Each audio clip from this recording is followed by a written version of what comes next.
Yeah, this time I unmuted my mic. I didn't forget. So, folks, so we got a lot. If you know, you know, and if you don't, yeah, it's fine. Don't worry about it. I actually just told you what happened. So, folks, we've got a lot going on with today's episode. We've got reviews, we've got trailers that we're going to be talking about. We've got a Kickstarter. We've got some stuff that really hit me, and we've also got some Black Excellence Month spotlights because, folks, yes, Black History Month, but I like to celebrate today and tomorrow as well as that. We are our history, but we're also our present and our future. And I got to celebrate all that excellence going on. So, without a doubt, Robert, are you ready? I'm ready to go. I did not mean to say without a doubt. I'm gonna be honest with you. I totally did. I know sold it. It looked like I was very confident, but that's not what I meant to say at all. It doesn't matter, folks. We're gonna have fun and we're gonna have a great time. And Robert and I are gonna switch seats real quick because why not? And that's folks, the show is live. These things are going to happen. SNL did not start off the way it is. It was a whole mess of clusters, so it doesn't matter. Yeah, Are you ready, Robert? I'm ready to go. Ready. All right, folks, let's ready and let's have some fun. Let's go.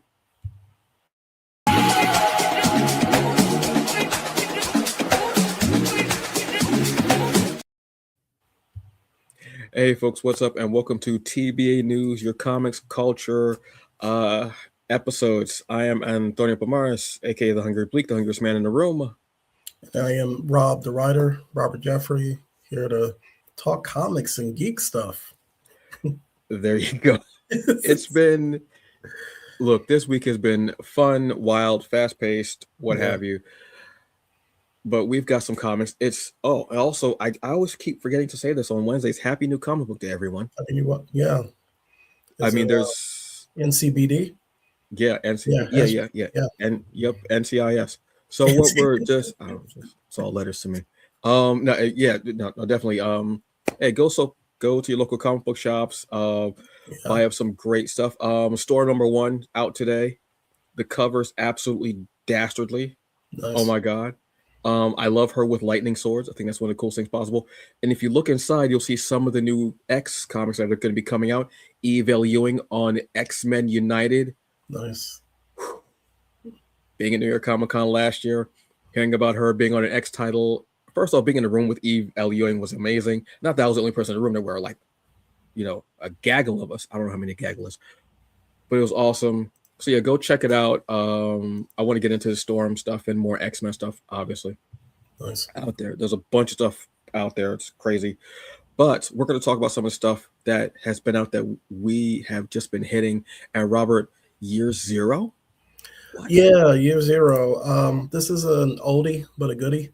Mm-hmm. It's a published Year Zero, written by Benjamin Percy with a wide variety of artists on the book.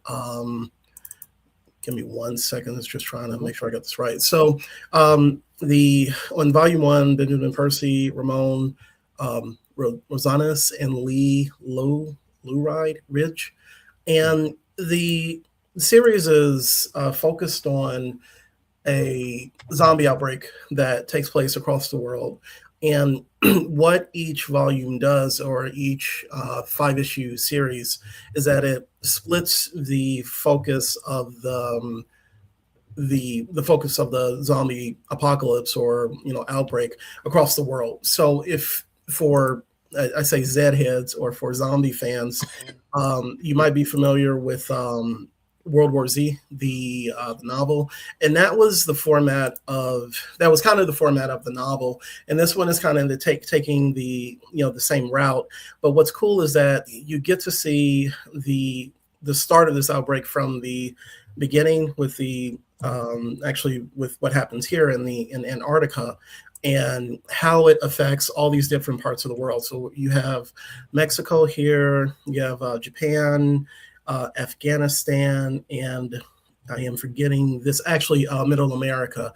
And what's cool is being able to see one of my criticisms of zombie movies or TV shows at times is that it's always so Western focused or America focused. And I love the idea of something like this, where you get to see how this affects a lot of people across the world. And what happens is it's like there's this escalation of the first issue is like the introduction to the actual apocalypse, or these the people that are going to be involved with dealing with this. And then second and third issue, it kind of like grows from there. And then you have this you have the catalyst, and then it kind of crescendos towards the end. But I think what Percy does really well here is, like I said, you're showing it from that different perspective, from these various viewpoints, and it's not one singular person with this goal of like, let's save so and so person, like something like The Walking Dead. And that's one of the reasons I always tell people I kind of got burnt out on the TV show, because it seemed like repetitive rinse, wash, and repeat. And I know that there are probably people who would argue otherwise, but that's kind of one of the reasons why I love World War Z, the novel, but also this comic book series.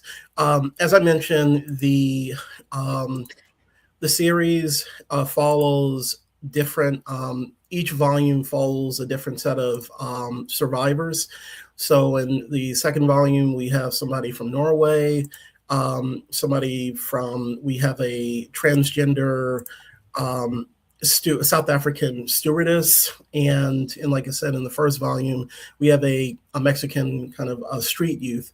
So I think that if you're looking for something fresh, which is a fresh take on the zombie genre, which gives you something different with these variety of perspectives, this is something I definitely recommend that people check out. The artwork is amazing. In the second issue, we have Juan Jose, RIP, and with the pencils and inks, and Frank Martin Jr. as the on the colors, and the working on the covers. And the same thing, like it's okay, that was a bit too much. Sorry, but sorry. It happens. One of the things that I like, so for instance, I think one of the only stories, the two stories that takes place in America, is you have a woman who works at a cashier, who works at like a Costco styled store, and she's just locked in there. She is basically holed up in the Costco, and she's pregnant.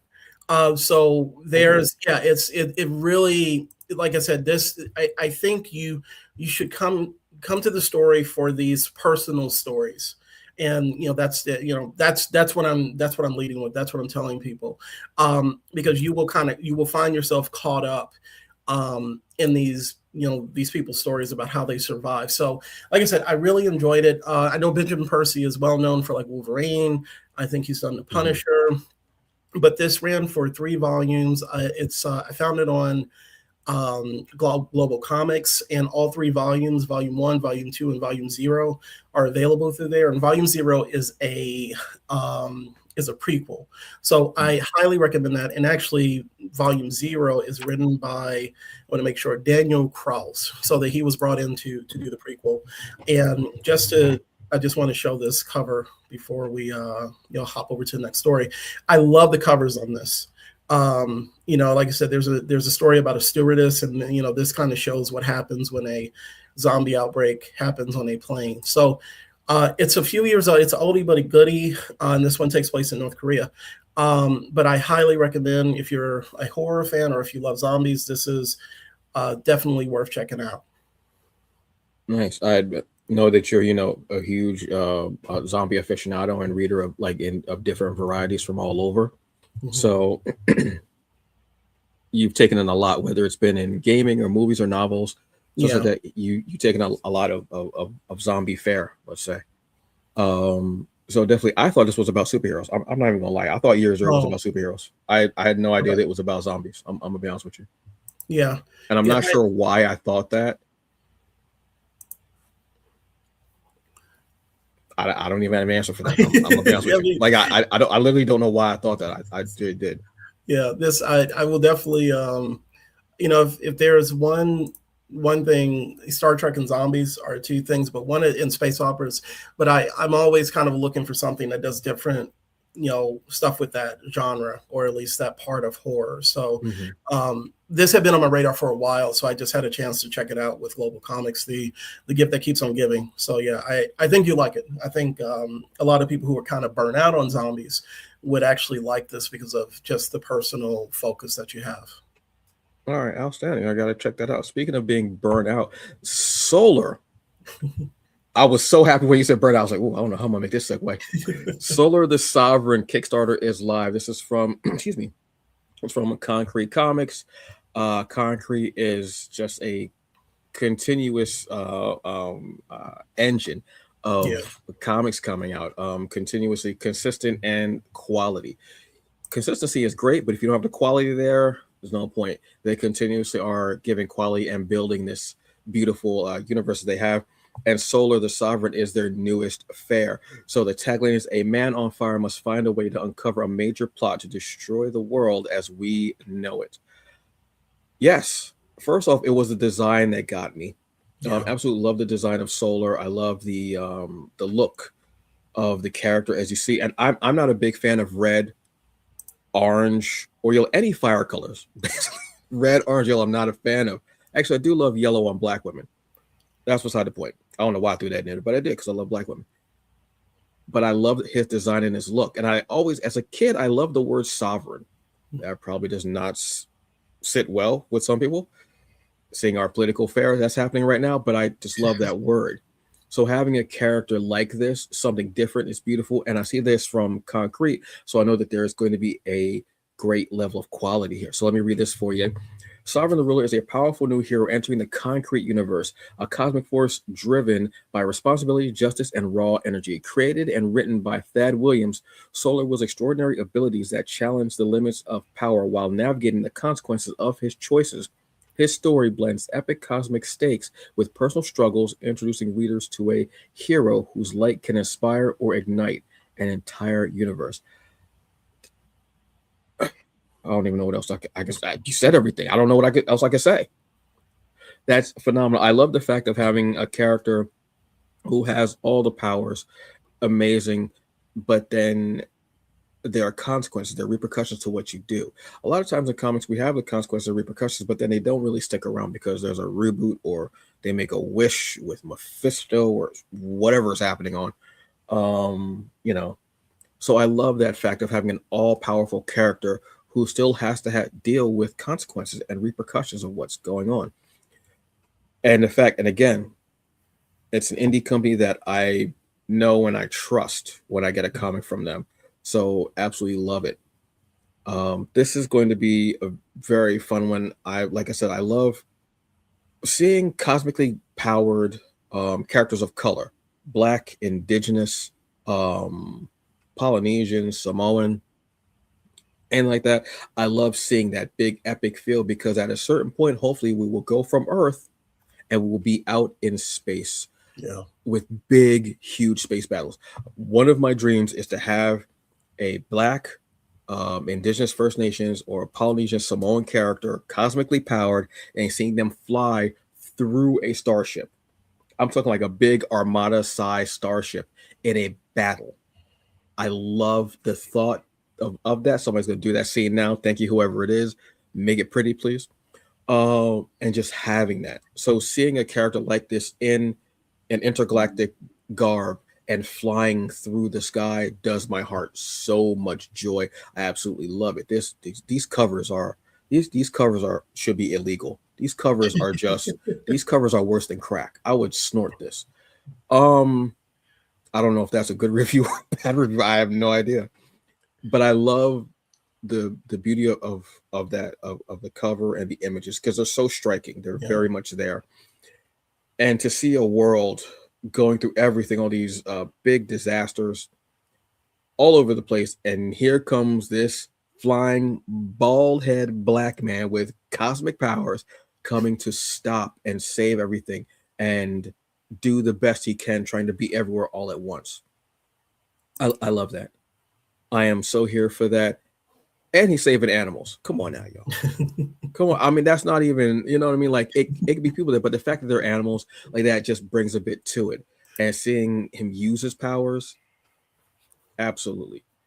These are some of the tiers that will be out. Obviously, you'll have the digital. this is I love this one. The exclusive cover art created by the world famous Kanan White. I love the fact they said world famous. I absolutely love that. Yeah, Love that. And Kanan White is just incredible at talented. what is just Beyond absolutely. talented. We've got TDJ is doing this cover. Sean Hill. Wait, did you say TD Jakes? No. TDJ. TDJ. Okay. Whoa. Hold up. TDJ. TDJ. Okay. Hold up. I ain't saying nothing about no Bishop. I would know. Hold on. Oof. Almost got me in trouble. Sean Hill's doing this one. And there's just a beautiful thing that you can even have like a digital explosion, which is going to be a collection of digital comics from Concrete Universe. So you can check them out. I'm trying to think of my favorite might be Zuriel because I love the idea of angels and demons. But then Watchmen is great because I love the idea of a hero taking over the mantle of his father, like a generational mantle, and being a street level vigilante. Yeah. Deja Vu is a cool character as well. So I definitely love that stuff. So there's a lot going on. What I recommend is go and check this out. We still have about 13 days, which is awesome. They have reached their goal and surpassed it. So that just means that we'll be getting more down the line from Concrete Comics. So go check this out. Solar the Sovereign, #1 Kickstarter on Kickstarter. And there's going to be, I'm definitely excited to see that one. Nice. You know, we have a couple of comments. Yes, Terrence. Hello, Terrence. Yes, Zuriel is fire. Absolutely. Thank you very much for joining us. Thank you. They're just awesome stuff. Excuse me, as always. You know what else was awesome? Daredevil trailers. Yeah, it's time to go back to Hell's Kitchen, y'all, and just whoop some ass. We got the Daredevil Born Again. Is it Born Again? Yeah, Born Again season 2 trailer. Last week, and the Devil of Hell's Kitchen is back. And here you see him with Karen Page. We're picking up from spoiler in 5, 4, 3, 2, 1. I feel like Janet Jackson, saying just it ended. The season ended with Kingpin becoming mayor, creating the anti-vigilante task force, ICE, and and the Daredevil, Karen Page, and a few other people teaming up together to form a mini resistance or figure out how they're going to operate in this new New York City. So the trailer came out last week. We got a chance to see, like I said, Daredevil, Karen Page. Here is Kingpin or Wilson Fisk boxing somebody and knocking them out pretty bad. And the big news, which wasn't like a secret, is Kristen Ritter coming back as Jessica Jones. So this will be the first time that we've seen anybody else from the previous Netflix Defenders TV shows, which is not from like the Daredevil TV show directly. So here we have somebody from a totally different show, Jessica Jones. Rumors abound about Luke Cage possibly coming back because there was a shout out to his nightclub in the first season of Daredevil Born Again. It was a hidden Easter egg. It was like a billboard for his nightclub, and then less said about Aluminum Fist better unless they recast them. So right now, the only Defenders that we have are going to be Daredevil and Jessica Jones, in addition to all of the great characters that we got introduced to in the first season of Born Again, and also Bullseye. Bullseye is spoilers. Is out of jail, so he was getting a milkshake, which was amazing in the trailer. There's a lot of it. The vibe that you get from the trailer is brutal violence, but also that the heroes' backs are up against the wall. And normally with any, let's say, sequel, like if this was a movie, think about The Empire Strikes Back. the protagonist's backs are up against the wall because the issues hit the fan. One of the things that stood out to me about the trailer, though, especially with the times that we're living in, was the members of the AVTF, the Anti-Vigilante Task Force, and going around trying to promote a more positive image, helping kids on swings, giving them ice cream or some BS. But they also had the Punisher symbol, along with, so it shows the depths to which Kingpin has taken over the city and might be pushing this like propaganda agenda of, no heroes, no vigilantes. And I'm very interested to see what New York looks like now in the Marvel Cinematic Universe versus, in that first season. I think the only other thing that really stood out to me was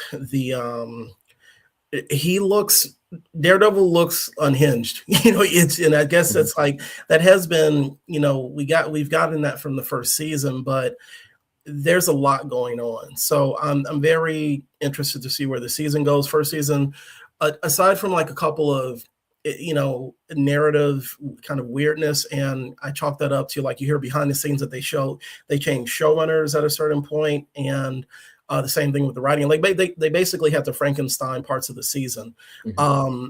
It's noticeable, but it's not so much that the first season was like horrible. So I'm definitely happy to see what this fresh start will be, where you don't have to, you're not changing showrunners midstream. And so I'm very excited about this. I think this is going to be a good year for Daredevil. Yeah, I want to check this out. Yeah, some of the things I did notice were the outfit that he's using is the outfit that looks almost like the one that he used when he had the hand. It's that darker suit when something was about to go wrong. Matthew Lillard also was joining the cast, which Matthew Lillard, I love seeing his resurgence. Absolutely dig the guy. He's so awesome. This is the Punisher hates you. Why would you wear his symbol? They put it in the comics. He literally hates you because you're the reason why he has to do what he has to do, because you're corrupt and you're racist. You are phobic against you're every ism possible, probably. Yeah. Awesome. But I'm excited to see this. The only thing I need in this series, aside from Vincent D'Onofrio's knocking the hell out of somebody, dude is huge. He embodies Fisk, Kingpin so well, and not just being big, but he's muscular as well. You think Fisk is going to be just this puddle of something, and he'll knock you straight out. This dude does not care. Remember Michael Clark Duncan? Say what y'all want about the movie Daredevil, whatever, but he was dope in that because he gave so much. Truly miss him as an actor and a presence. That one thing I do need in this episode is Vanessa. Vanessa, the chips too crunchy. Vanessa. I absolutely love what he says, Vanessa. It makes me want to date somebody named Vanessa and just say her name like that continuously, and she'll break up with me. And then I go, Vanessa has left me.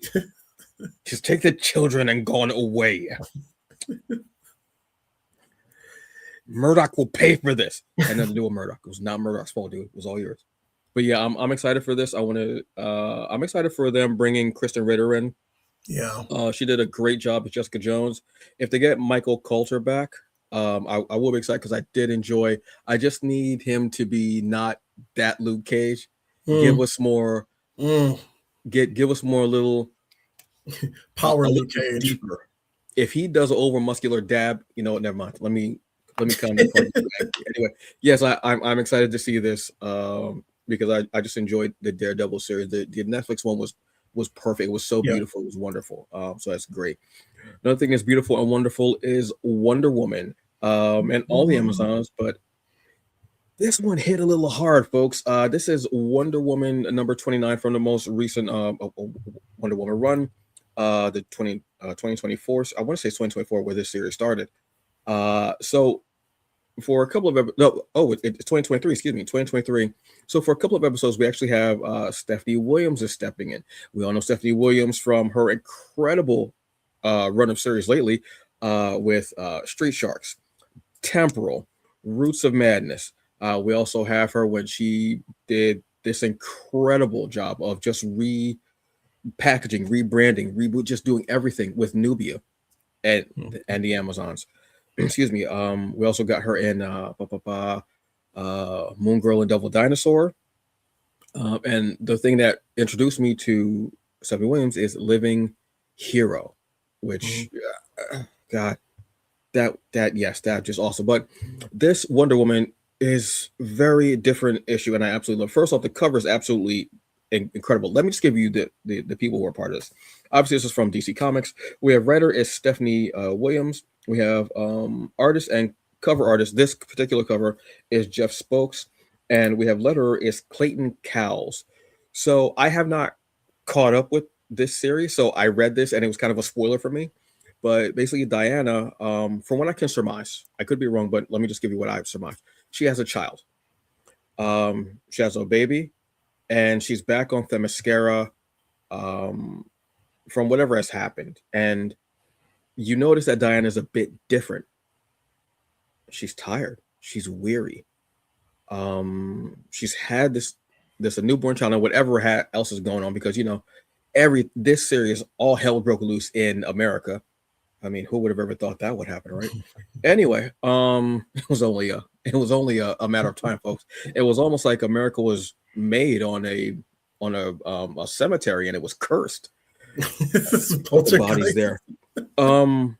Yeah, so she's back on Themyscira to figure out what's going on and to try to get some rest. But there's a moment, and it's this particular panel right here. If I could zoom in on it, her leg quakes. This isn't something that you would normally see from Diana. This is Diana Princess Diana, Queen Diana, Themyscira. She's the most powerful of the. We see a leg quake. This tells so much of a story in and of itself. And she doesn't know what to do. She's weary. She's tired. She doesn't know how to protect the baby and protect the world and protect Themyscira. She doesn't know if she can be there for each and every single one. She's doubting herself. She's weary. She's tired. So what she does is she leaves the baby in the care of her sisters. And you see all of the Amazons get together, the ones that we know, all of the Wonder Girls here. And these particular issues are called The Village, because sometimes it takes a village to raise a child, is the saying. And this does in such a beautiful way. This is Diana was postpartum. After the issue, actually, at this point right here, I had to actually stop and put the comic down, and it made me think so much. Picked it back up, began to read it again, and it started off with this story about that. And the whole time I'm reading this, I'm worried about Diana. Is she okay? Is she resting? What's going through her head? Does she feel like she's let the baby down? Does she feel like she's let her sister down? Does she feel like she's let the world down? Does she feel like she's let Themyscira down? Does she feel like she's let her mother down? There was so much here. And the art is absolutely incredible as well. The art tells a story. The writing tells a story. Together, they tell a story with so much heft and weight and just... I'm not trying to be funny when I use this word, but I love using this word because it does feel like it's such gravitas. Yeah. And it made me think and wonder continuously about the women I've known, the women I've dated, the women who are in my life. Have any of them ever had postpartum? It's not something that you ask about, something that you really think about at a certain point, unless you're that mother or possibly the partner who has gone through it with them. And it was so incredible and so enriching. The story kind of goes into them even questioning themselves. And then there is an antagonist that comes in and begins to use their feelings against them while they're trying to entertain the baby with competition, with this three-way fight. And they begin to amp it up, and they begin to feel this kind of bloodlust and blood, like this kind of hatred and resentment. And the baby's even feeling it. And then they realize something's not right. Something isn't here. And I'm dying to read the next issue because Stephanie Williams has done such an incredible job with it. And like I said, the art is so beautiful and picturesque. And it's almost like each one is a portrait of times in Themyscira, all while giving the action of this combat that you see.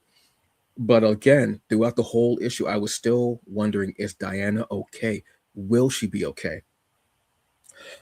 I love when Black indie creators get to write for Marvel and DC and they get those kudos. Get the check, get your name out there to a bigger crowd, and hopefully it brings them back to what you've been doing before as far as indie work. But a lot of times I'll read the first issue and it'll fall flat for me because I'm more excited by what you do when you are let loose and you are just, your mind is everywhere with your idea, with what you're creating. It happened with a couple of comics that I went to because of the person. I said, oh, I love their work. Let's see what they do with this character. I read it and I go, okay, cool. This did the opposite for me. It made me want Stephanie on Wonder Woman because she added something to the character. She added a depth, a nuance, something there. A lot of times we don't get that because a lot of times it's just voices. It's just stuff for February that we get, or we get like a 5-issue series that goes nowhere, promises something but never delivers. This gave such a depth of something that it just felt it. And you don't think about Wonder Woman in those terms of postpartum. I don't know a great deal about postpartum. I am a 48-year-old cisgendered man without children. The closest I know of postpartum is watching General Hospital and seeing Carly go through it when she had her child. I'm not making a joke about that. That's literally what I know of postpartum. A couple of people have told me, a couple of women that I've known have told me about it, but they've never gone into depth about what it can do to you. This hit me on a level that I had to step back and go, wow, okay. Yeah. I absolutely was floored. Love this. Again, between the art and the actual story and seeing this character use their hidden or resolved resentments against each other, I absolutely loved. But again, even as they're standing there, all steadfast, I'm still wondering, is Diana okay? Will Diana be okay? And that's what I love, the fact that you made me think about that. This is go and read this. Yeah. It just hit so much harder. This makes me want to read everything up to this issue and then beyond, because like I said, I fell off of it. I have all the issues. I just haven't read it because there's a comic every 5 minutes. Like 10 of them just came out now. But yes, this is, this is the most physically shaken I think I've been by a comic in a while, and mostly shaken where I had to go, oh, and then step back. Yeah, absolutely beautiful work. Go and read this. Absolutely. Hopefully it opens up more conversations about postpartum, and it's something we can talk about more often and openly. So there's no shame, there's no ridicule, and we can all like get a better understanding of each other, truthfully. Sounds amazing. That's all I can say, folks. What have you. I got no segue. I'll be honest with you. World War Z, Walking Dead DLC, Roberts. These are two things that are right up your alley: zombie and then walkers. Zombies. More zombies. I am a huge fan of a video game called World War Z. I think I've told this story on here before. This game plus Streets of Rage 4 and another one that I can't remember right now, got me and friends through COVID. This was the game that we would jump on and run again and again and again.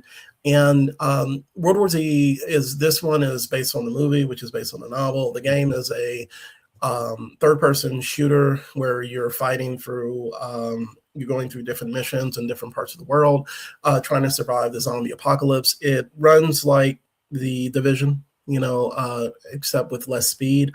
and it's just there's a horde mode, so it's a really fun game. But this year in January, World War Z did a DLC with The Walking Dead, and where you could run as either Rick, Michonne, Carl. No, Carl's not Carl. there. Sorry. Negan and Daryl through 3 different episodes in Georgia. Well, 2 of them are in Georgia at the prison, which, if you're familiar with the show, plays a major part in the first 2 seasons. Grady Memorial Hospital, which I can't remember what season, and the Alexandria Safe Zone, which is a big part or setting in later seasons of the TV series. I tapped out like 3rd or 4th season, so if I got it wrong, just let me know. But the really cool thing, I had a chance to play this. It's $10. The core game I think runs for as low as like 20. I'm not too sure. But it's also in Game Pass. But the DLC was really fun. I ran it with 2 friends. Shout out to Tanya and Machete. And it felt, at least with the prison part, of being in the TV show. Like, there were things there were parts of it that were familiar as far as the setting, and the gameplay there's nothing different. You have guns, you shoot zombies, and you have a melee weapon. So there wasn't anything like change with the gameplay. But the thing that's most noticeable is that the zombies don't rush. They don't run at you, because in the movie, that's a big part of it. They're the running zombies. In this one, I love that they kept to, these are walkers. They literally walk. And even when we put this thing on normal, when you would think that it would be easier to take these things out, but when they swarm on you, just like in the TV show or just like in other zombie TV shows or movies where the zombies move slow, that's where they get you. Like, so if they surround you, you're done. So a lot of meleeing happened. I ran as Rick, and I got Michonne's katana, so that helps with meleeing.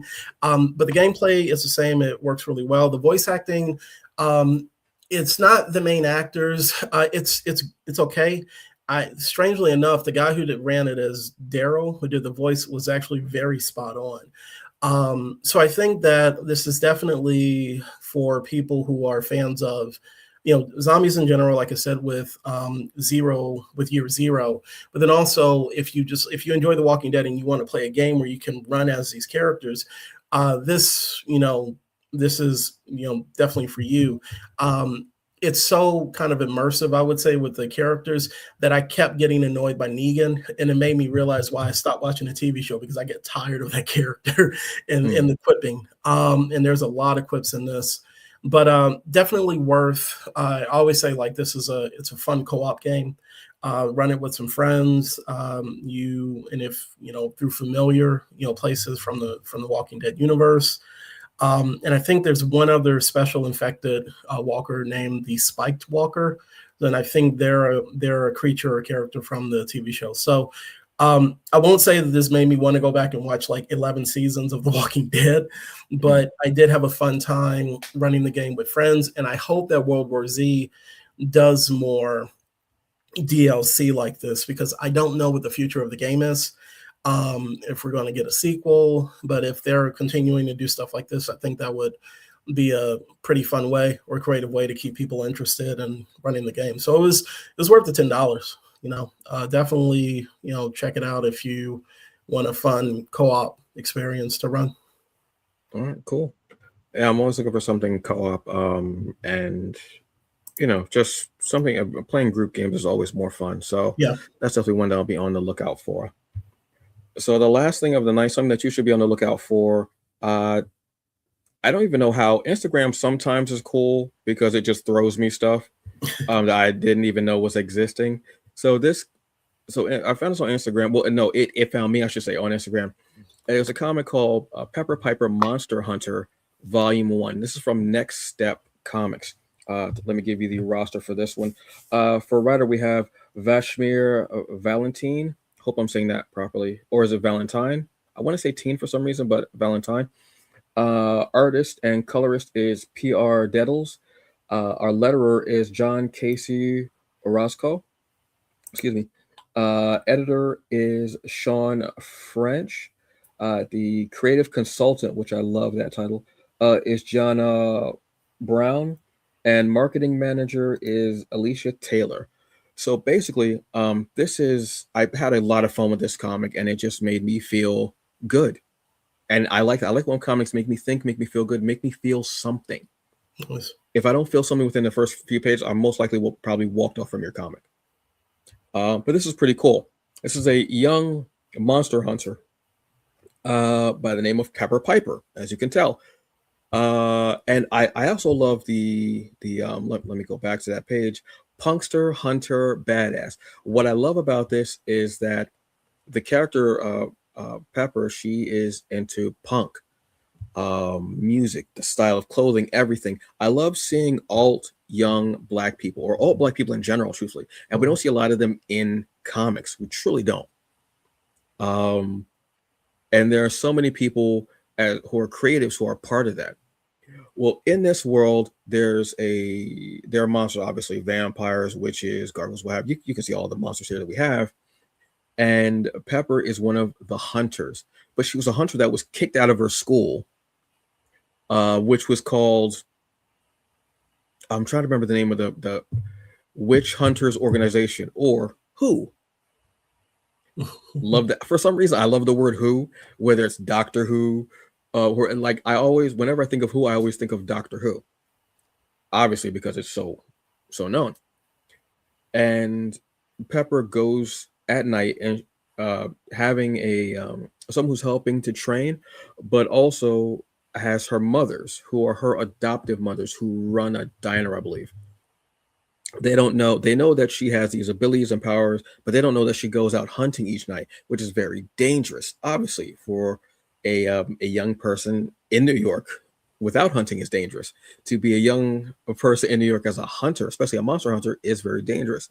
So this follows one of her adventures, and she has to go back to the academy to find to take some artifacts. She goes back to take some artifacts.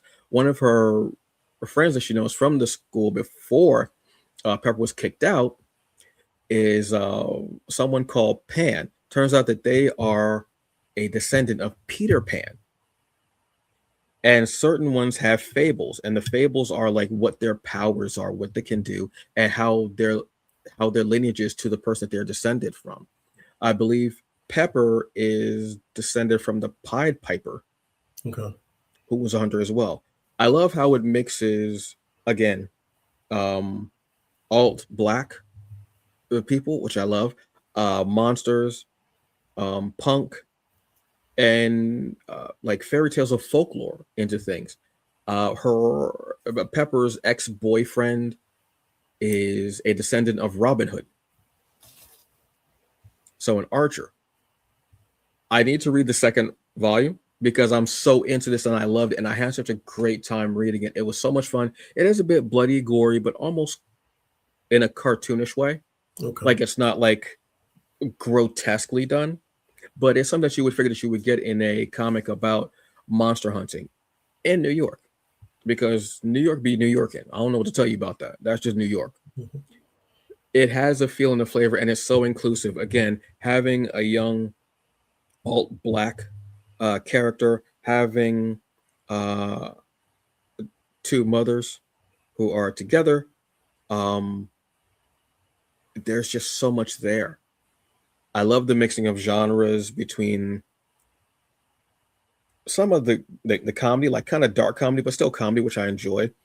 The action and the family aspect as well of parents and their child, or guardians and a child, and also having that the tension between two exes, which we all can feel that tension.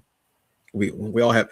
If you've never had an ex, I want to say congratulations, but also I'm sorry for you, because an ex can teach you a lot about what you want and don't want in someone. I'm just putting that out there. Anyway, my mask is slipping. Sometimes I project. But anyway, I'm a huge fan of this. Next Step Comics. I want to see more of what you've got going on. I know there are 2 volumes of Pepper Piper.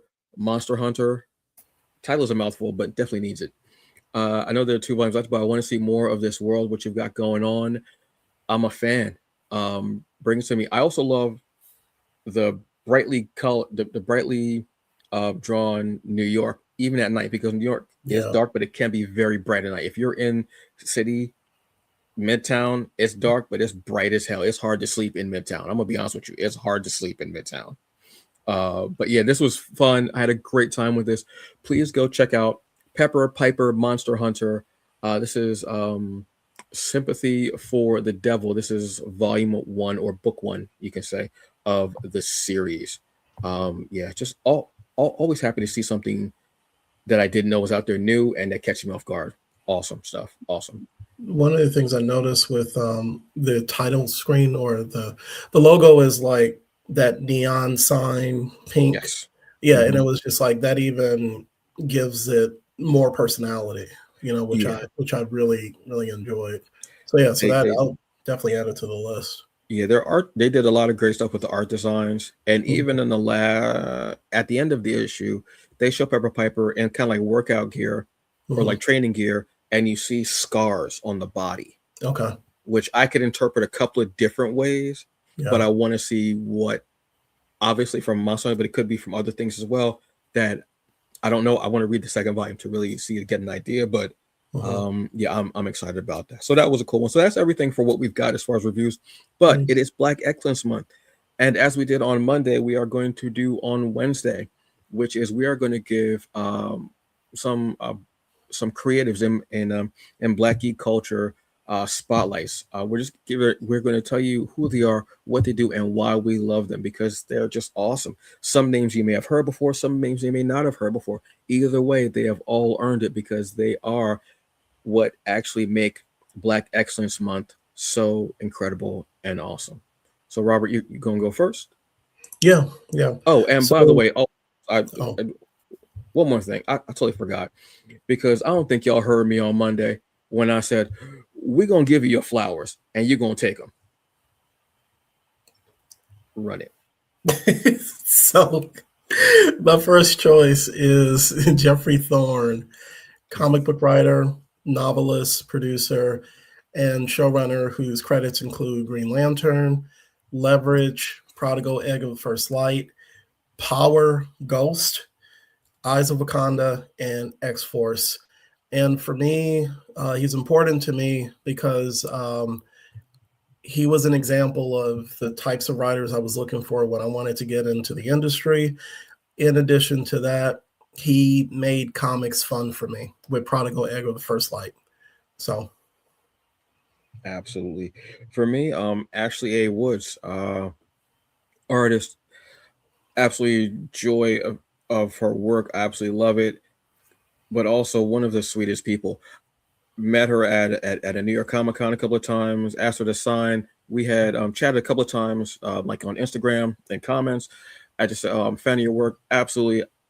And I love to see that. I love to see nice people in an industry that I enjoy. And also their art is just absolutely incredible. mhm.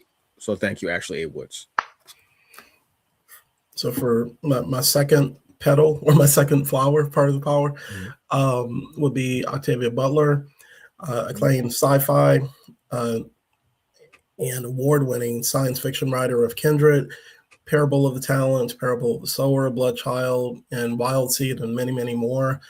Um, she is she was a trendsetter, or she is a trendsetter in science fiction, and once again, another example for me that I could pursue this as far as with writing, but then also she had this foresight um, about what could possibly happen. She was warning us, and I say that all the stuff that you see happening now, go and read her books. But she used sci-fi as the social vehicle that social conscious vehicle that it could be used as, and was one of the greatest writers of our time. So Absolutely.